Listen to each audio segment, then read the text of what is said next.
Are we good? Oh, there we go. Test, test. Sorry, I've just deafened everybody. Yeah. Okay, sorry, we are the people who didn't share the deck beforehand. It's that good, we were working on it till early this morning, so sorry about that, but we're now ready to go. So we're going to take you on a whirlwind tour this morning, and I know it's early, hope you've all had your coffee. I'm Rich, I'm the CEO of MediaLake, this is Adrian, our VP of Product and our CTO. So our topic today, exploring the potential of AI in content. So I'm going to give a bit of context, bit of scene setting for everyone here, just to get everybody sort of loosened up, ready to go. This is, if everybody hasn't seen the marketunist.com, well worth following on LinkedIn. This is how we see the average marketing world now. CEO, CFO, they're all good, happy as Larry. The CMO, unfortunately, is going through the revolving door. And then enter AI. We need AI, we need it now. What will the impact of ChatGPT be on our business? There's a lot we don't know for sure. Like how much of what it says is made up. You know, everybody wants to use AI, nobody knows how, everybody's worried about being sued. What do we know for sure? We just need it everywhere as fast as we can. I'm sure a lot of you are probably having that conversation at work. Hopefully we can just help to give you a bit of a flavor about how we see the world and where AI is going in the content world. So, bit of scene setting, ChatGPT has opened the door to a new world. We've all used it. Anyone here hasn't used it and played with it on an email, you know, you're seriously missing out. It's really good. And a little bit about where AI is going, you know. Oh dear, you know, yay, we're here. India, you know, sort of plowing around the US in second place. So I just thought it was a really interesting stat for everyone just to have a little look at, but yeah. So the 30,000 foot view, Adrian's going to quickly run you through that, and then I'm going to jump back in. Yeah, I guess we'll start by defining some terms. Despite the best effort of Apple and all the big players to redefine the term as ML, machine learning, AI is what's the common nomenclature for all machine learning, deep learning, and essentially those. And so what we're going to talk about here in this talk is AI. We're going to refer to basically that entire sphere. We're not going to talk about AGI, which is artificial general intelligence, but even now that term is also being adopted by artificial generative intelligence. So the terms are moving, it's very fluid, but for right now, for this conversation, AI means deep learning, machine learning, and NLP, basically. Yeah, just so we know, who knows anything about NLP? Just so we know where everybody is. Raise your hand if you know anything about it. Okay, good. So we got a few people who know what they're, you know, who know a few things. So. Awesome. So yeah, so basically we're creating more and more content every day, and brands are creating a ton of content. So organizations create billions of content every year. I think it's over 2.5 quintillion bytes of data every single day. And so that content is now becoming hard to keep track of and hard to keep your brand messaging strategy in one cohesive way. So the problem is a lot of this content also is specific to platform. And so, for example, the way you create content for Instagram is not the way you create content for Snapchat, Facebook, or TikTok. All these different platforms require a certain way of creating content, YouTube especially. And when this content is created, it's usually siloed there. Most of the content that a brand creates is not in their DAM or their local storage. It's going to be across all these different dispersed silos. Who here's workflow at their company looks a bit like this? And anybody nodding their head saying it looks perfect, I know you're lying, because there's no company we've met whose workflow doesn't look like that, and that's fine. So basically what we're seeing is without AI, we believe that it's going to be very difficult to manage all this content in different silos and get a grasp of what's going on across the entire landscape of your brand. Because your brand lives in Facebook, it lives on YouTube, it lives on linear television, it lives on billboards, it lives everywhere. And there's no way one single human is going to be able to keep track and make sure that the logo's being used correctly, that the content is being, your brand messaging is correct across all these platforms in real time, essentially. So what we look at the landscape, we look at different layers of where you're going to be interfacing with AI. And so you have the application layer, which is any interface between the user and their software. We have the infrastructure layer, which are going to be a lot of these models, Google, AWS, they're providing ChatGPT. And then you have the foundational models, which will be OpenAI, like lower level models that are very expensive to develop and pretty much a tall task for any brand. And so we think that we're actually going to see more higher margins and better adoption in the application layer, where the interface is between the human and the application. And the infrastructure layer and the foundational models will start to become more commoditized, because as you see, ChatGPT came out and Google comes out with Bard within a month. And Facebook came out with their Llama 2 the next month. And for us, we could switch between those models in our application and no one would know difference pretty much. And so we are going to focus on the application side of this landscape, essentially. Cool. Okay, so a little bit of a view about just how we see the world, as Media Lake, because we're here today, just so that you guys can understand. Somewhat controversially, and this pisses people off, but we see everything as ones and zeros. It doesn't matter what it is. The fundamental basics, content is ones and zeros. Doesn't matter what it is, whether it's an Instagram asset, long-form video, ad, you name it. And that makes life easy for us, because fundamentally, without a useful organizational structure, your data is not really going to do you any good. And this kind of gets to the real problem that AI has.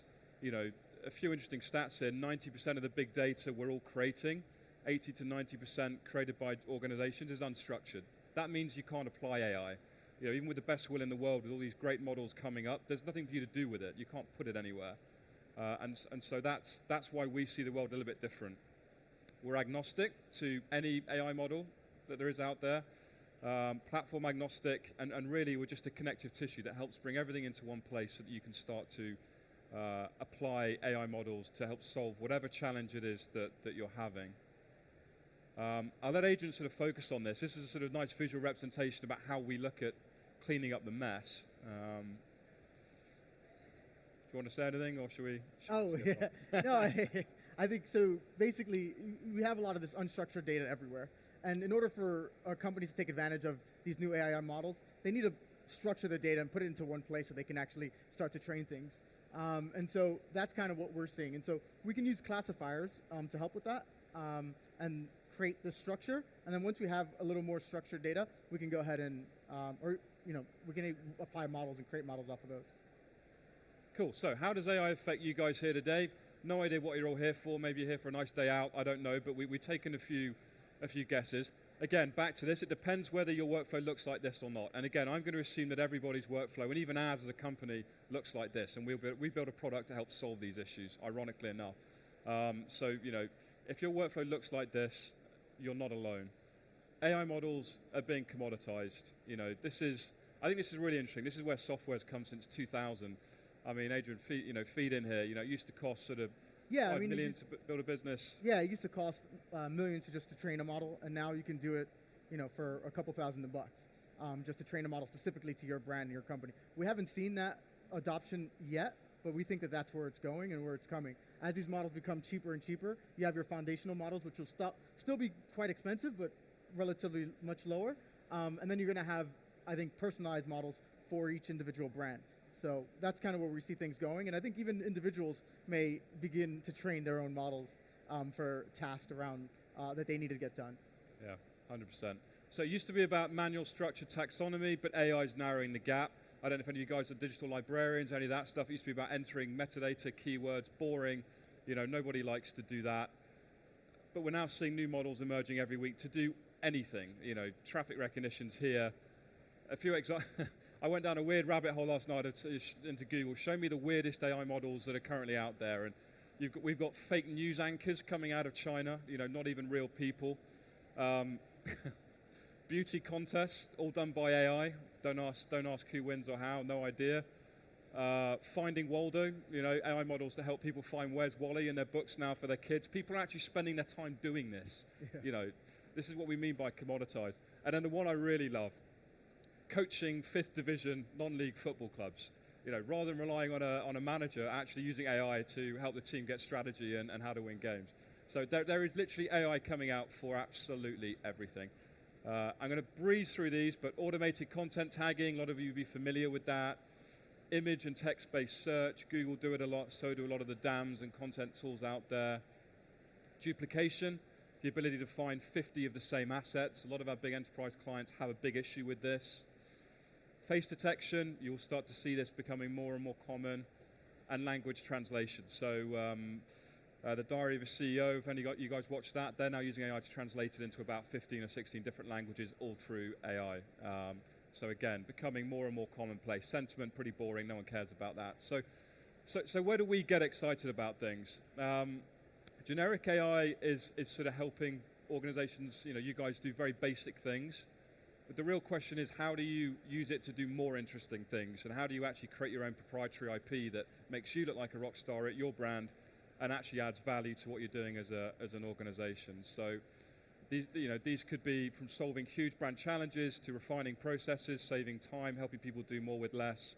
There's lots of different areas, but the fundamental point is that you can't do any of it if you don't have your data indexed and available and centralized into one place. And if you do, the magic can happen. So I'm going to let Adrian sort of jump in here and just explain a little bit about how we're helping companies. And so once we've indexed your data, so our application, like I said, will connect to all your different silos, YouTube, Facebook, Google Drive, all these different disparate cloud platforms. We centralize that data, and then now we're able to allow you to use that to train your own models. And that's kind of where I think things will be going. And so, for example, some of the models that we're working with clients, our enterprise clients, are, we'll basically make it, since you have all the data now, you can add your model to our system with one click, once you've trained or anything. And so one of the ones I always joke around with is like a funny one, like, hey, do you want to identify every bird across your entire library? You could deploy that in one click. But more realistic, one that we actually have an enterprise doing is identifying their actual products across their entire library. So now they no longer have to now locate everything or tag everything. They could go and say, product X, give me every video or every piece of content that was ever shot or created for that product. And so that's what we're deploying now, and that will we see a lot of value for brands. And as well as automation. And so one of the ones that we're training as well with an enterprise client is to train a model to detect when their brand logo or their brand colors are being used incorrectly. So with one click, they could go ahead and apply that model now across their entire digital landscape and say, oh, we see that the Facebook ads are not using the logo correctly, or we see that the Instagram ads are not using the logo correctly, or any one of those platforms can now in real time get detection and alerts for making sure their brand is used correctly. And then real-time optimization, that kind of falls in the same line, where they may set a model that is optimized, so maybe they want to make sure that text is not more than 40% of their content, or something along those lines. They can create models for that and then apply those across their brands, essentially.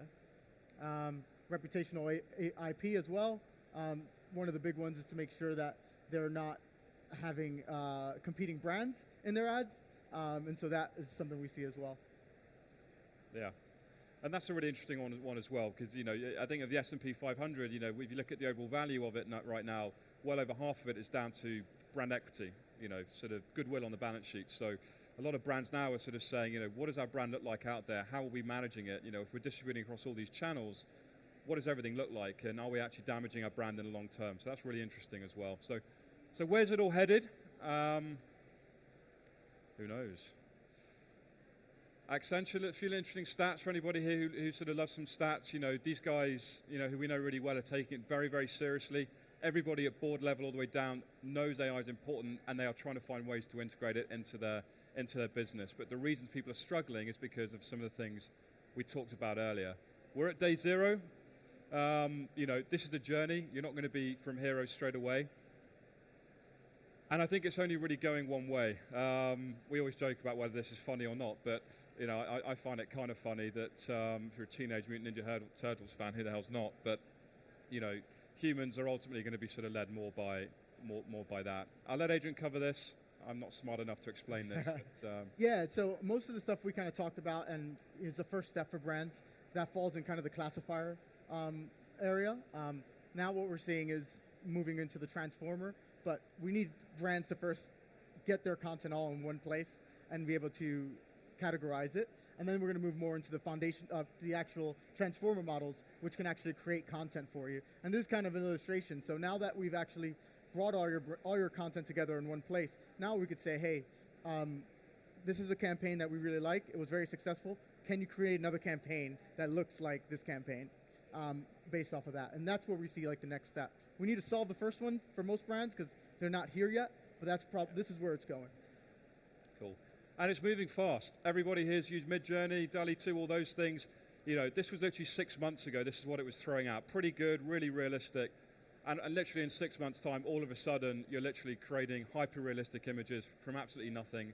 You know, this stuff is moving at lightning speed. There are videos as well. Videos never work in live presentations, so we didn't even bother trying to do it. But this kind of gives you a good idea of how quickly. And so what we see with brands, even though Midjourney is very powerful, they don't want to use Midjourney because they don't know what it was trained on, the data. So what we're seeing is that they want to use their own content to train their own Midjourney, essentially. And so by grabbing all their content in one place, now we can go ahead and train the last layers of Midjourney to be on their content, and that way they're not concerned about the copyright issues of what it was trained on. Amazing. Okay, so that's how we see the world. You know, aggregation of everything, step one. Acquisition and enrichment of all the data, apply models, create your own custom models, validate, test, refine, and learn, and that creates a true organizational value. So next time someone comes to you and says, we need to use AI, don't be this organization, even though you are.